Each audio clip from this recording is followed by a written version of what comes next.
The Valley of Spiders by H. G. Wells. Towards midday the three pursuers came abruptly round a bend in the torrent bed upon the site of a very broad and spacious valley. The difficult and winding trench of pebbles along which they had tracked the fugitives for so long expanded to a broad slope, and with a common impulse the three men left the trail and rode to a little eminence set with olive-done trees, and there halted, the two others, as became them, a little behind the man with the silver-studded bridle. For a space they scanned the great expanse below them with eager eyes. It spread remoter and remoter, with only a few clusters of sere thorn bushes here and there, and the dim suggestions of some now waterless ravine to break its desolation of yellow grass. Its purple distances melted at last into the bluish slopes of the further hills, hills it might be of a greener kind, and above them, invisibly supported, and seeming indeed to hang in the blue, were the snow-clad summits of mountains, that grew larger and bolder to the northwestward as the sides of the valley drew together. And westward the valley opened until a distant darkness under the sky told where the forests began. But the three men looked neither east nor west, but only steadfastly across the valley. The gaunt man with the scarred lip was the first to speak. "Nowhere," he said, with a sigh of disappointment in his voice. "But after all, they had a full day's start." "They don't know we're after them," said the little man on the white horse. "She would know," said the leader bitterly, as if speaking to himself. "Even then they can't go fast. They've got no beast but the mule, and all today the girl's feet had been bleeding." The man with the silver bridle flashed a quick intensity of rage on him. "Do you think I haven't seen that?" he snarled. "It helps anyhow," whispered the little man to himself. The gaunt man with the scarred lips stared impassively. "They can't be over the valley," he said. "If we ride hard—" He glanced at the white horse and paused. "Curse all white horses," said the man with the silver bridle, and turned to scan the beast his curse included. The little man looked down between the melancholy ears of his steed.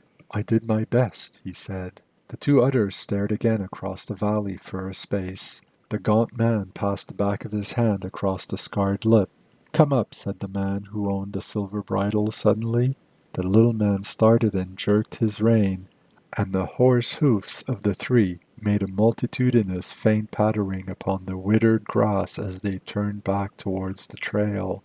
They rode cautiously down the long slope before them, and so came through a waste of prickly, twisted bushes and strange dry shapes of horny branches that grew amongst the rocks into the levels below, and there the trail grew faint, for the soil was scanty and the only herbage was the scorched dead straw that lay upon the ground. Still, by hard scanning, by leaning beside the horses' necks and pausing over and again, even these white men could contrive to follow after their prey. They were trodden places, bent and broken blades of the coarse grass, and ever and again the sufficient intimations of a footmark. And once the leader saw a brown smear of blood where the half-caste girl may have trod, and at that under his breath he cursed her for a fool. The gaunt man checked his leader's tracking, and the little man on the white horse rode behind, a man lost in a dream. They rode one after another. The man with the silver bridle led the way, and they spoke never a word. After a time it came to the little man on the white horse that the world was very still. He started out of his dream. Beside the little noises of their horses and equipment, the whole great valley kept the brooding quiet of a painted scene. Before him went his master and his fellow, each intently leaning forward to the left, each impassively moving with the paces of his horse, their shadows bent before them, still noiseless, tapering attendants. And nearer a crouched cool shape was his own. He looked about him. What was it had gone, that he remembered the reverberations from the banks of the gorge, and the perpetual accompaniment of shifting, jostling pebbles? And, Moreover, there was no breeze. That was it. What a vast still place it was, a monotonous afternoon slumber, and the sky open and blank, except for a somber veil of haze that had gathered in the upper valley. He straightened his back, fretted with his bridle, puckered his lips to whistle, and simply sighed. He turned in his saddle for a time, and stared at the throat of the mountain gorge out of which they had come. Blank slopes on either side with never a sign of a decent beast or tree, much less a man. What a land it was! What a wilderness! He dropped again into his former pose. It filled him with a momentary pleasure to see a wry stick of purple black flash out in the form of a snake, and vanish amidst the brown. After all, the infernal valley was alive. And then, to rejoice him still more, came a little breath across his face, a whisper that came and went, the faintest inclination of a stiff, black-antlered bush upon a little crest, the first intimations of a possible breeze. Idly he wetted his finger and held it up. He pulled up sharply to avoid a collision with the gaunt man, who had stopped at fault upon the trail, just as at guilty moment he caught his master's eye looking towards him. For a time he forced an interest in the tracking. Then, as they rode on again, he studied his master's shadow and hat and shoulder, appearing and disappearing behind the gaunt man's nearer contours. They had ridden 4 days out of the very limits of the world into this desolate place, short of water, with nothing but a strip of dried meat under their saddles. Over rocks and mountains, where surely none but these fugitives had ever been before. For that? And all this was for a girl, a mere wilful child, and the man had whole cityfuls of people to do his basest bidding. Girls, women, why in the name of passionate folly, this one in particular? Asked the little man, and scowled at the world, and licked his parched lips with a blackened tongue.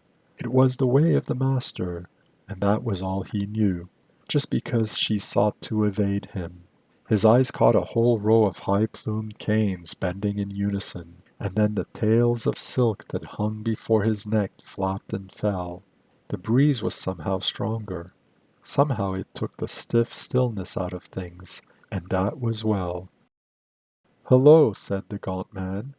All three stopped abruptly. "What?" asked the master. "What?" "Over there," said the gaunt man, pointing up the valley. "What?" "Something coming towards us." And as he spoke, a yellow animal crested a rise and came bearing down upon them. It was a big wild dog, coming before the wind, tongue out, at a steady pace, and running with such an intensity of purpose that he did not seem to see the horseman he approached. He ran with his nose up, following, it was plain, neither scent nor quarry. As he drew nearer, the little man felt for his sword. "He's mad," said the gaunt rider. "Shout," said the little man, and shouted. The dog came on.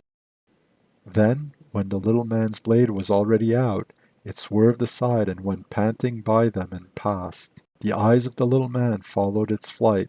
There was no foam, he said.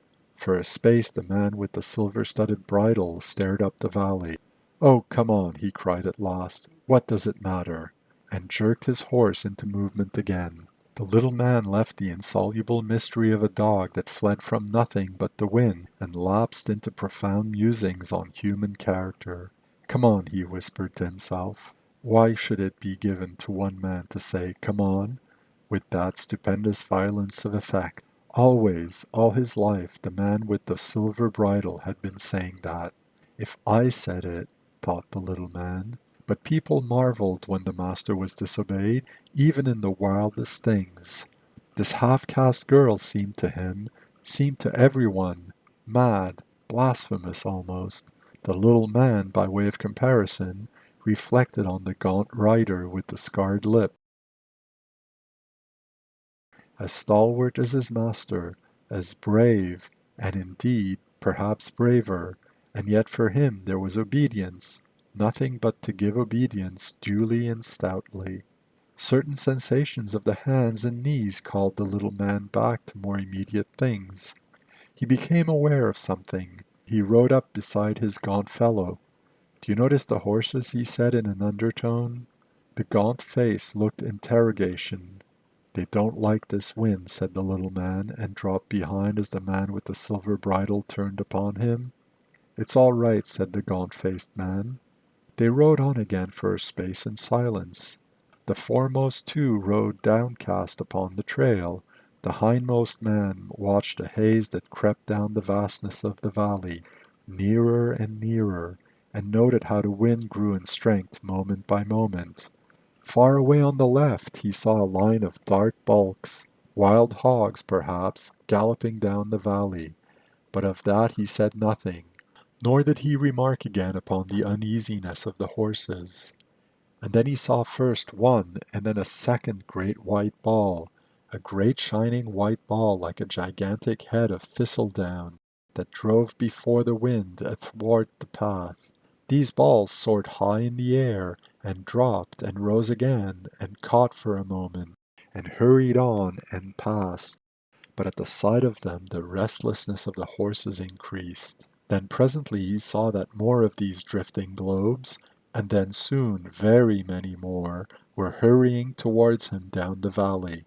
They became aware of a squealing.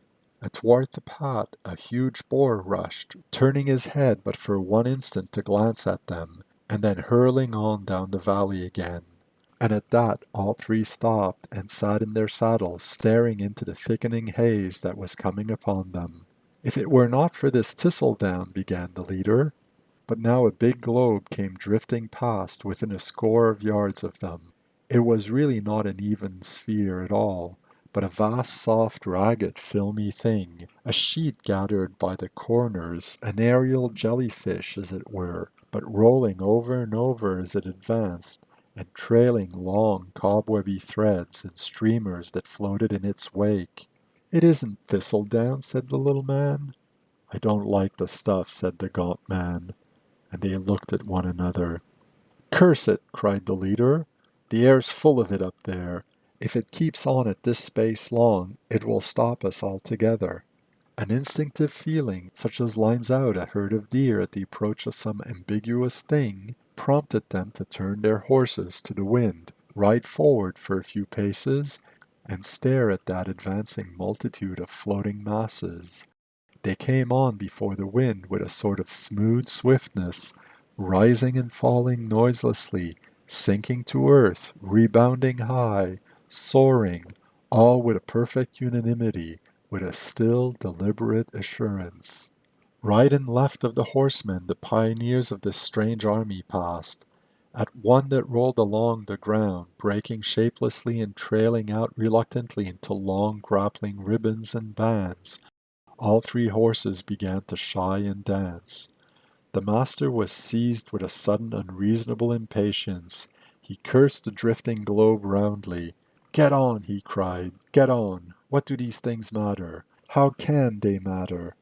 Back to the trail!" He fell swearing at his horse and sawed the bit across its mouth. He shouted aloud with rage. "I will follow that trail, I tell you," he cried. "Where is the trail?" He gripped the bridle of his prancing horse and searched amidst the grass. A long and clinging thread fell across his face. A gray streamer dropped about his bridle arm. Some big, active thing with many legs ran down the back of his head. He looked up to discover one of those gray masses, anchored as it were above him by these things, and flapping out ends as a sail flaps when a boat comes about, but noiselessly. He had an impression of many eyes, of a dense crew of squat bodies, of long, many-jointed limbs hauling at their mooring ropes to bring the thing down upon him. For a space he stared up, reining in his prancing horse with the instinct born of years of horsemanship. Then the flat of a sword smote his back, and a blade flashed overhead and cut the drifting balloon of spider-web free, and the whole mass lifted softly and drove clear and away. "Spiders!" cried the voice of the gaunt man. "The things are full of big spiders. Look, my lord." The man with the silver bridle still followed the mass that drove away. "Look, my lord." The master found himself staring down at a red smashed thing on the ground that, in spite of partial obliteration, could still wriggle unavailing legs. Then, when the gaunt man pointed to another mass that bore down upon them, he drew his sword hastily. Up the valley now it was like a fog bank torn to rags. He tried to grasp the situation. "Ride for it," the little man was shouting. "Ride for it down the valley." What happened then was like the confusion of a battle. The man with the silver bridle saw the little man go past him, slashing furiously at imaginary cobwebs, saw him cannon into the horse of the gaunt man and hurl it and its rider to earth. His own horse went a dozen paces before he could rein it in.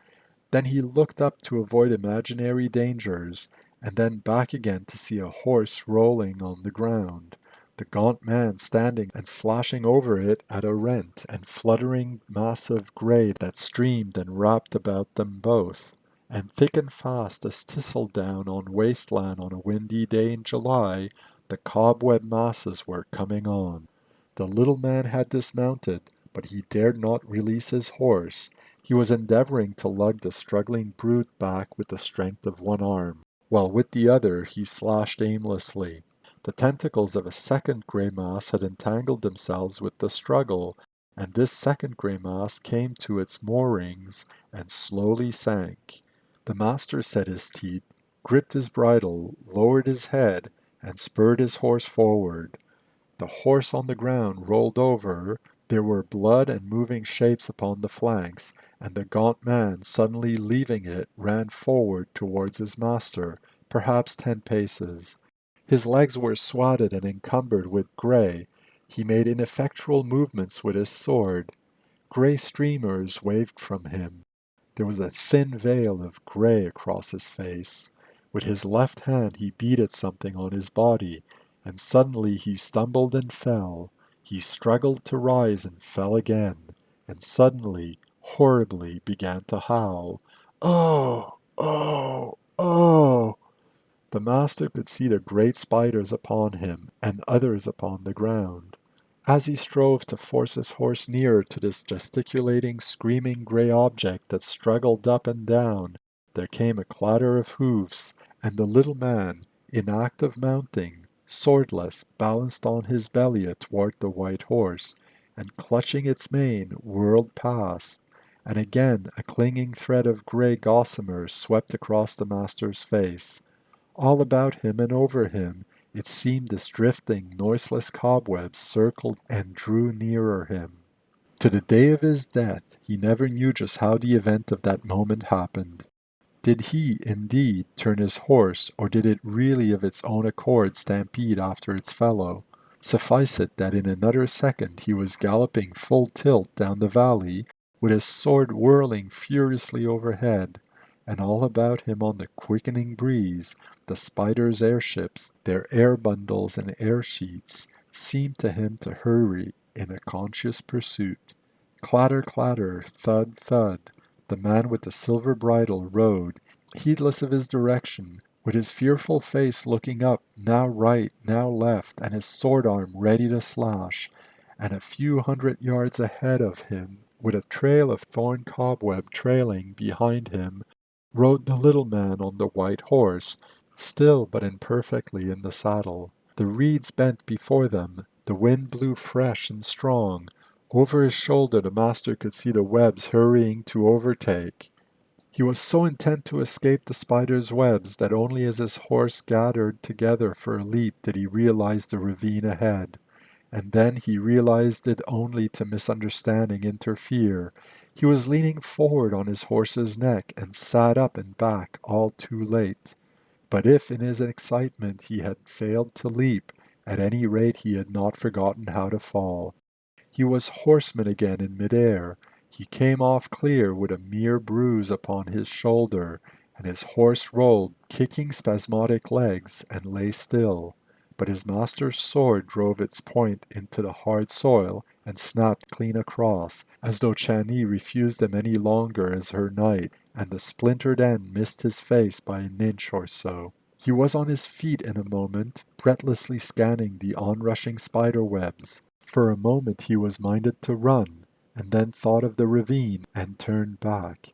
He ran aside once to dodge one drifting terror, and then he was swiftly clambering down the precipitous sides and out of touch of the gale.